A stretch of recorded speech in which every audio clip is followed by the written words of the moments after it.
पंजाब के फजिल्का में पंजाब पुलिस के कांस्टेबल के घर एक बच्चे का जन्म हुआ।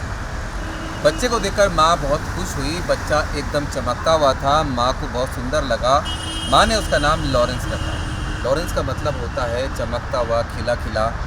लॉरेंस बिश्नोई पलने लगा अपने घर में। लाड प्यार के बीच में घर का लाडला वो बच्चा था। सरकारी स्कूल में अपने भाई बहनों के साथ वो जाता था। जिसके बाद जब वो बड़ा हुआ, कॉलेज की बारी आई, तब डीएवी कॉलेज में उसका दाखिला कराया गया। चंडीगढ़ के डीएवी कॉलेज में लॉरेंस बिश्नोई ग्रेजुएशन करने लगा। यहाँ पर उसे छात्र राजनीति में जाने का चस्का लगा और उसने छात्र संघ चुनाव लड़ा। लेकिन छात्र संघ चुनाव में वो बहुत बुरी तरह हार गया, जिससे लॉरेंस बिश्नोई बेहद ज़्यादा नाराज़ हुआ और जो पार्टी जीती थी उसके कैंडिडेट को धमकाने के लिए उसने गन ली, वहाँ पर फायरिंग की। ये वो पहला मौका था जब लॉरेंस बिश्नोई के खिलाफ कोई मुकदमा दर्ज हुआ। लॉरेंस बिश्नोई ने इसके बाद पीछे मुड़कर नहीं देखा। विक्की मिट्टू खेड़ा से उसकी मुलाकात हुई, जिसको वो अपना बड़ा भाई मानने लगा।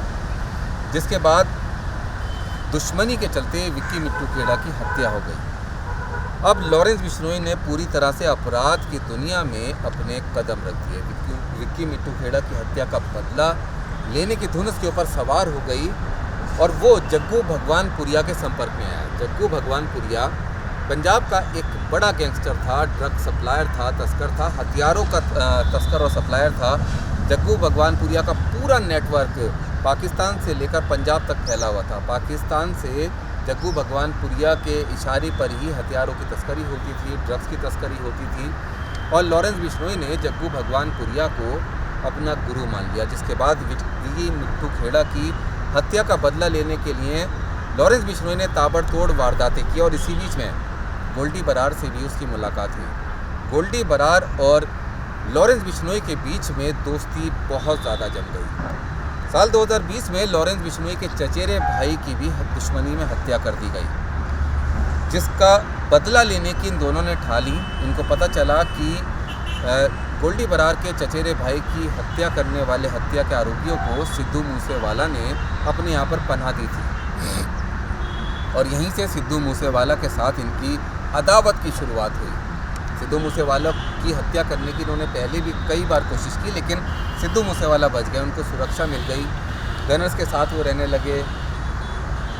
सिद्धू मूसेवाला को मारना इनके लिए बेहद ज़्यादा मुश्किल हो गया था। लेकिन लॉरेंस बिश्नोई को दो चीज़ें थी, एक तो गोल्डी बरार के साथ मिलकर बदला लेना था और दूसरा सिद्धू मूसेवाला की हत्या करने के बाद लॉरेंस बिश्नोई को अपना नाम भी करना था। इसके लिए बाकायदा एक गहरी प्लानिंग की गई और सिद्धू मूसेवाला की हत्या कर दी गई। जिसके बाद बच्चे बच्चे की ज़बान पर लॉरेंस बिश्नोई का नाम आ गया। लॉरेंस बिश्नोई इससे पहले एक बड़ा गैंगस्टर बन चुका था। दरअसल लॉरेंस बिश्नोई सिर्फ जग्गू भगवानपुरिया या गोल्डी बरार जैसे गैंगस्टर्स का करीबी नहीं था, बल्कि उसने जो गैंगस्टर थे पंजाब और हरियाणा और दिल्ली में सक्रिय, उनके बीच में भी एक लाइन खींच दी थी। दो गुट बना लिए थे, लॉरेंस बिश्नोई, जग्गू भगवानपुरिया, गोल्डी बरार, काला जठेरी, काला राणा, अनुराधा चौधरी, गोगी। इस तरह के जो गैंगस्टर थे वो लॉरेंस बिश्नोई के गैंग में आ गए। लॉरेंस बिश्नोई के गैंग के साथ मिलकर काम करने लगे। लॉरेंस बिश्नोई की दुश्मनी बम्बिया गैंग के साथ थी।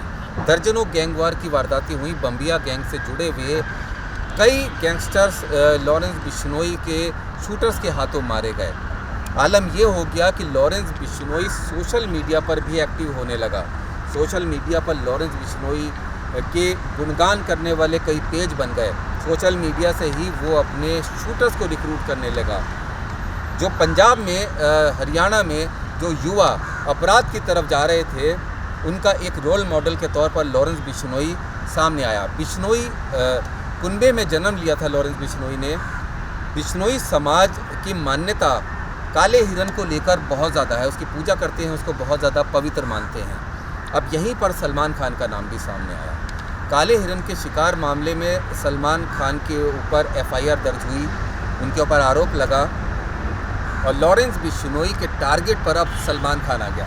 देश का सबसे बड़ा सुपरस्टार सिद्धू मूसेवाला की हत्या लॉरेंस बिश्नोई कर चुका था, अब सलमान खान टारगेट पर थे। हालांकि सिद्धू मूसेवाले की हत्या करने से पहले से ही सलमान खान की रैकी करवाई थी लॉरेंस बिश्नोई ने। लॉरेंस बिश्नोई ने अपने शूटर्स भेजे थे सलमान खान के घर से लेकर फिल्मिस्तान तक, जहाँ वो शूटिंग कर रहे थे वहाँ तक रैकी कराई थी। लेकिन सिद्धू मूसेवाला की हत्या के बाद सलमान खान की सुरक्षा बढ़ गई, सबकी नज़रें लॉरेंस बिश्नोई पर आ गई, लिहाजा सलमान खान को टारगेट कर पाना उसके लिए मुश्किल हो गया। सलमान खान को ईमेल के ज़रिए भी धमकी दी गई। साथ ही साथ सलमान खान के पिता सलीम खान जिस बेंच पर बैठते थे वहाँ पर भी धमकी भरी चिट्ठी छोड़ी गई। सलमान खान सिद्धू मूसेवाला के बाद सबसे बड़े टारगेट है लॉरेंस बिश्नोई का, क्योंकि लॉरेंस बिश्नोई ने खुद अपने 10 टॉप दुश्मनों की एक लिस्ट जारी की थी, अपने टॉप 10 टारगेट्स की लिस्ट जारी की थी, जिसमें सलमान खान का नाम पहले नंबर पर था। धीरे धीरे लॉरेंस बिश्नोई की दहशत बढ़ती चली गई। लॉरेंस बिश्नोई साल 2014 में सबसे पहले गिरफ्तार हुआ था, लेकिन उसके बाद वो अपनी चालाकी के चलते मोहाली से ही फरार हो गया। 2016 में वो फिर गिरफ्तार हुआ। सिद्धू मूसेवाला की हत्या तक लॉरेंस बिश्नोई का नाम पंजाब और हरियाणा के गैंगस्टर्स की लिस्ट में टॉप मोस्ट में शामिल हो चुका था। लॉरेंस बिश्नोई पर 50 से ज़्यादा मुकदमे दर्ज हैं। गैंग वॉर लगातार हुई है। दिल्ली से लेकर पंजाब तक लॉरेंस बिश्नोई का एक मुश्त साम्राज्य वो हासिल करना चाहता था। वो अंडरवर्ल्ड की तर्ज पर ही पूरे अपने नेटवर्क को बढ़ा रहा था। धीरे धीरे करके लॉरेंस बिश्नोई का जो कनेक्शन है वो सीमा पार तक हो गया। जग्गू भगवानपुरिया के साथ साथ कई ऐसे दूसरे भी लोग थे जो पाकिस्तान से जुड़े हुए थे। कई अंतर्राष्ट्रीय क्रिमिनल संगठनों के साथ में लॉरेंस बिश्नोई के जो हैं लिंक हो गए। ख़ास तौर पे संपत नेहरा जैसे जो उसके शार्प शूटर्स थे उसको उसने विदेश शिफ्ट कर दिया। अनमोल बिश्नोई भी अजरबैजान और दूसरे कई देशों में चला गया था, जो कि सिद्धू मूसेवाला की हत्या में प्लानिंग करने वाला था। लॉरेंस बिश्नोई का रिश्तेदार था जिसको स्पेशल सेल की टीम पकड़कर लेकर आई। गोल्डी बरार कनाडा में बैठा हुआ है। अंतर्राष्ट्रीय स्तर पर लॉरेंस बिश्नोई का जो नेटवर्क है वो पूरी तरह से सक्रिय है। धीरे धीरे करके जो लॉरेंस बिश्नोई है उसकी दहशत इस पूरे इलाके में इतनी बढ़ गई कि रंगदारी हो, अवैध वसूली हो या फिर दूसरी तमाम चीज़ें हो, उस पर लॉरेंस बिश्नोई ने अपना कब्ज़ा कर लिया। यहाँ तक कि जो पंजाबी सिंगर्स या पंजाबी स्टार्स हैं उनकी म्यूज़िक एल्बम कब बनेगी, कैसे बनेगी, कहाँ रिलीज़ होगी, इस पर भी लॉरेंस बिश्नोई पूरी तरह से कंट्रोल करता था। क्योंकि जो गाने बनते थे या जो रिलीज़ होते थे वो लॉरेंस बिश्नोई ही उनको रिलीज़ करवाता था अपने गैंगस्टर नेटवर्क के ज़रिए। उसकी तमाम कमाई लॉरेंस बिश्नोई के हाथ में होती थी। सीधे तौर पर कई ऐसे भी कलाकार हैं, पंजाब फिल्म इंडस्ट्री से जुड़े हुए सिंगर्स हैं, जिन्होंने इस बारे में बताया है कि एक तरह से मजबूरी बन गई थी। एक तरफ बम्बिया गैंग था, वो इन पंजाबी सिंगर्स के ऊपर धमकी देता था, उनसे कहता था कि वो उनके लिए गाने रिकॉर्ड करें। दूसरी तरफ लॉरेंस बिश्नोई था। तो एक तरह से जो पंजाबी सिंगर और पंजाबी फिल्म स्टार्स थे उनके लिए किसी एक गैंगस्टर को चुनना, उसकी सरपरस्ती में रहना मजबूरी सा बन गया था। धीरे धीरे करके लॉरेंस बिश्नोई ने बम्बिया गैंग को काफ़ी कमज़ोर कर दिया। साथ ही साथ बम्बिया गैंग के कई ऐसे बड़े नाम थे, कई गुर्गे थे जिनको लॉरेंस बिश्नोई ने जिनकी हत्या करवा दी। लॉरेंस बिश्नोई का नाम एक बार फिर से चर्चाओं में है। गोगा मेंढी जो कि जयपुर में जिनकी हत्या हुई, जो कर्णी सेना के अध्यक्ष थे, उनकी हत्या में एक बार फिर से लॉरेंस बिश्नोई का नाम सामने आया है। लॉरेंस बिश्नोई ने उनकी हत्या क्यों करवाई, किस प्लानिंग के साथ करवाई, इसकी अभी जांच चल रही है। तमाम खुलासे होने बाकी हैं। हालांकि रोहित गोदारा जो कि लॉरेंस बिश्नोई का ख़ास करीबी और शूटर है, इससे पहले कई वारदातों में गोदारा ने लॉरेंस बिश्नोई के कहने पर फायरिंग की है। उसने इस हत्याकांड की जिम्मेदारी ली है। जो शूटर्स हैं उनकी तस्वीरें भी सामने आई हैं, लेकिन सीधे तौर पर अब लॉरेंस बिश्नोई का नाम फिर से चर्चाओं में है, क्योंकि पूरा राजस्थान इस समय इस हत्या को लेकर सख्ते में है। तमाम जगहों पर जो है वो इसकी चर्चाएं हो रही हैं, प्रदर्शन हो रहे हैं। सुखदेव सिंह गोगा मेंढी जो कि कर्णी सेना के राष्ट्रीय अध्यक्ष थे, उनके घर में घुसकर उनके ड्राइंग रूम में गोलियां मारकर उनकी हत्या कर दी गई। लॉरेंस बिश्नोई को आखिर क्या इस हत्या के पीछे मकसद था, क्या लॉरेंस बिश्नोई की प्लानिंग थी, इस तमाम चीज़ों की इन्वेस्टिगेशन अभी चल रही है।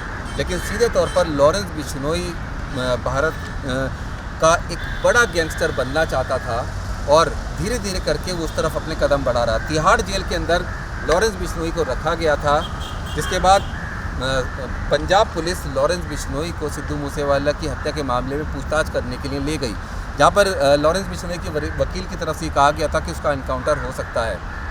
हालांकि इसके बाद एक और मामला सामने आया कि गुजरात पुलिस ने एक पाकिस्तानी नौका पकड़ी थी जिसमें 40 किलोग्राम करीब 200 करोड़ रुपए की हेरोइन थी, जिसका पाकिस्तान कनेक्शन था और उसका लॉरेंस बिश्नोई कनेक्शन भी सामने आया, जिसके चलते गुजरात पुलिस लॉरेंस बिश्नोई को पूछताछ के लिए अपने साथ ले गई। फिलहाल साबरमती जेल के अंदर लॉरेंस बिश्नोई बंद है, लेकिन महत्वपूर्ण बात यह है कि लॉरेंस बिश्नोई चाहे पंजाब की जेल में हो, चाहे तिहाड़ जेल में हो, चाहे साबरमती जेल में हो, शूटर्स को वो किसी न किसी तरह निर्देश दे ही देता है।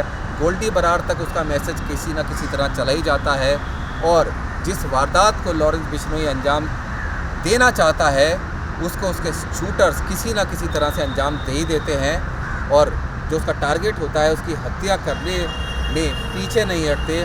बहुत ही डेयर डेविल लॉरेंस बिश्नोई के शूटर्स हैं, क्योंकि ऐसा कहा जाता है कि लॉरेंस बिश्नोई के पास 700 से ज़्यादा शार्प शूटर्स हैं।